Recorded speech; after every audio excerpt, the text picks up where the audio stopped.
Yeah, and can you just, I have some follow-up questions on automation, but really like briefly, why is it important that there be kind of good, mature automation capabilities at the front end of some of these systems when you're ingesting that kind of data? What sort of problems or issues does a SOC or a security analyst deal with when they're doing that?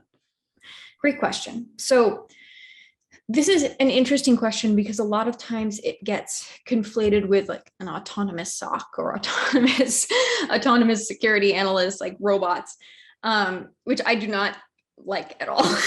I hate it.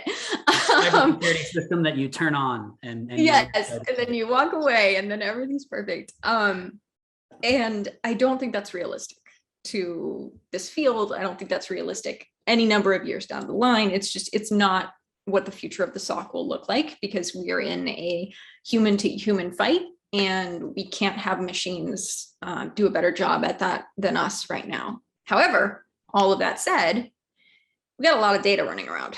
We got a lot of information. We got very small security teams supporting very large enterprises. And so we need automation and machine learning to help us so that we can react faster, so that we can respond to threats faster, so we can understand what's going on in the environment better, so that we can spend more of our time looking for anomalies ourselves, using our creativity, as opposed to just doing alert triage. So I think automation is really important because of how much data we have coming in, because of how much we need to understand, because of how quickly we need to make decisions. And we're just unable to do that right now. That's one of the reasons why we see so much burnout and why we see analysts struggling so much and why we see people leaving the field after 2 to 3 years to go work in some other area of tech. Because honestly, I mean, my past life was as an iOS developer. It was a lot easier than security.